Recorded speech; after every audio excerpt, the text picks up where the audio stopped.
Hello and welcome back to my channel. मैं शिखा चौधरी आज फिर आई हूँ आपके सामने अपना कॉमर्स ट्यूटोरियल लेके। आज हम अपना न्यू टॉपिक पढ़ेंगे that is about joint Hindu family business के एडवांटेजेस। आइए पढ़ते हैं। First point, effective control.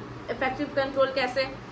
कर्ता क्या होता है? हेड ऑफ द बिजनेस होता है। ओके, बिजनेस कौन चलाता है? कर्ता चलाता है। सारे जितने भी मेंबर्स हैं उसके इर्द गिर्द उसको जो भी डिसीजन बोलेगा वो कर्ता लेगा। तो और सारे मेंबर्स क्या करेंगे? फॉलो करेंगे। फॉर एग्जांपल लेते हैं हम लोग, सपोज कीजिए एक क्लासरूम में एक टीचर है और बाकी टीचर पढ़ा रहा है, तो वो जो पढ़ाता है सारे स्टूडेंट्स उसी को फॉलो करते हैं, राइट। उसी तरह जॉइंट हिंदू फैमिली बिजनेस में क्या होता है? जो कर्ता होता है, जो डिसीजन वो बोलता है, जो वो बोल दिया सब उसी को फॉलो करना है। कोई उसमें इफ बट किंतु परंतु नहीं होता है, ठीक है। इसकी वजह से क्या होता है? कॉन्फ्लिक्ट नहीं होता है और बिजनेस क्या होता है? स्मूथली चलता है, ठीक है।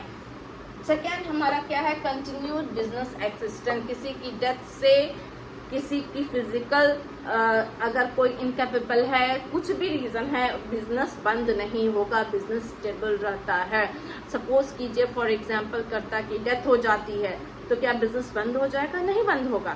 उसके बाद जो फैमिली का एल्डेस्ट मोस्ट मेंबर है वो कर्ता का प्लेस ले लेगा और business will go on. Like for example MDH मसाला में जो वो पहले एडवर्टीजमेंट में आप लोग देखते होंगे कि वो जो बुजुर्ग दादाजी थे उनकी डेथ हो जाती है, ओनर की अब डेथ हो गई है, तो उसका जगह कौन ले लिया है? कौन बन गया है?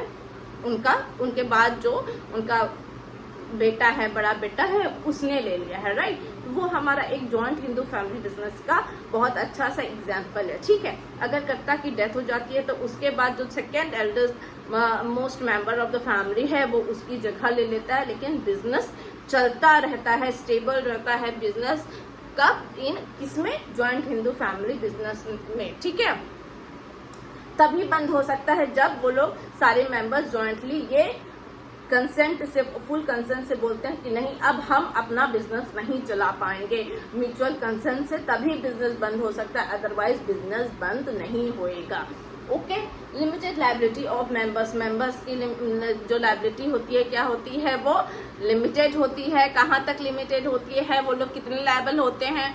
उतने ही लायबल होते हैं जितना उन्होंने इन्वेस्ट किया है, जितना उन्होंने शेयर दिया है उतने तक ही लायबल है। सपोज कि उन्होंने 20,000 50,000 इतना अपने बिजनेस में इन्वेस्ट किया है, तो एट टाइम ऑफ लॉस अगर कुछ ऐसा लॉस हो जाता है तो वो कितना पैसा देंगे? सिर्फ 50,000 के लिए ही वो लायबल है, उससे ज्यादा नहीं लायबल। अगर उनका खुद का कुछ अर्निंग हुआ है, खुद का प्रॉफिट हुआ है, तो वो उसको नहीं पे करेंगे, वो अपनी प्रॉपर्टी नहीं बेचेंगे, वो सिर्फ उतना के लिए ही लायबल है जितना कि उन्होंने इन्वेस्ट किया है। ये लायबिलिटी किसकी अनलिमिटेड होती है? कर्ता की होती है। सारी जवाबदेही उसकी होती है, भले उसको अपना पर्सनल सब कुछ देना पड़े, लेकिन वो मेंबर से नहीं मांग सकता है, उनको नहीं फोर्स कर सकता है कि तुम्हें भी पे करना पड़ेगा, यू आर ऑल्सो लायबल, ये नहीं होता है। ओके। फिर फोर्थ पॉइंट हमारा क्या है? Increased loyalty of corporation and corporation.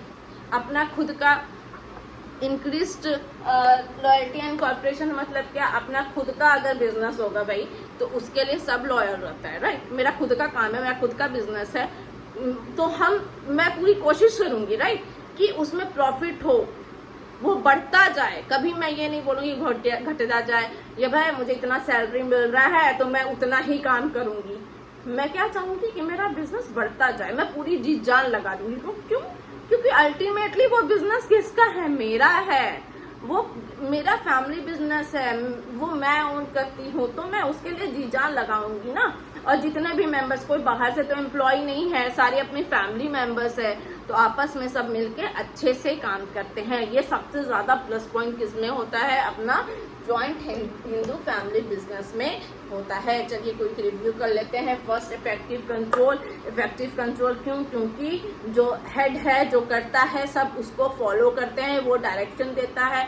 सारा कंट्रोल एंड मैनेजमेंट एक ही बंदे के पास रहता है। जब हमारे पास एक ही बंदा कोई रहता है जो कि सब कुछ करता है, जो कि लीडर है, और हमें अदर लीडर को फॉलो नहीं करना होता है, इन दैट केस क्या होता है? कंट्रोल ऑटोमेटिकली इफेक्टिव हो जाता है, क्योंकि कोई कंफ्यूजन नहीं रहता है कि हम इसे फॉलो करें कि उसे फॉलो करें, राइट। कंफ्यूजन नहीं रहता है तो क्या होता है? कंट्रोल इफेक्टिव होता है।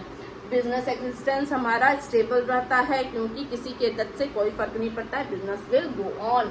लायबिलिटी मेंबर्स की क्या होती है, लिमिटेड रहती है, वो उतने तक ही लायबल है पे करने के लिए जितना उन्होंने शेयर दिया है, उससे ज्यादा नहीं। इसके लिए वो फ्रीली होके वर्क करते हैं, उनको कोई ऐसा टेंशन नहीं रहता है। Okay, increase loyalty and corporation. क्यों? अपने बिजनेस में सभी खुशी खुशी काम करते हैं। जब खुद का मकान होता है तब सब कुछ ज्यादा अच्छे से उसको टेक ओवर करते हैं, राइट। तो खुद का बिजनेस है, क्या होता है, अगर खुद का बिजनेस है लोग उतने ही लॉयल होके, और आपसी मेंबर्स अपने हैं सारे, सब दादा चाचा बेटा भाई सब अपना आपसी सब लोग काम करें तो ऑब्वियसली क्या होगा, कोऑपरेशन भी बना रहेगा, राइट। तो इसके लिए क्या होता है, ये हमारा बहुत इंपॉर्टेंट पॉइंट है, क्योंकि अगर लॉयल्टी नहीं रहेगी, कोऑपरेशन नहीं रहेगा, तो कोई भी काम इफेक्टिव, कोई भी काम अच्छे से नहीं हो पाएगा।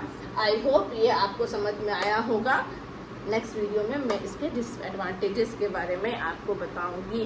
प्लीज़ अगर आपको मेरा वीडियो अच्छा लगता है, मेरी लेक्चर अच्छी लगती है, तो मेरे वीडियो को लाइक कीजिए, सब्सक्राइब कीजिए एंड शेयर कीजिए। इससे मुझे मोटिवेशन मिलता है, मुझे अच्छा लगता है। Thank you.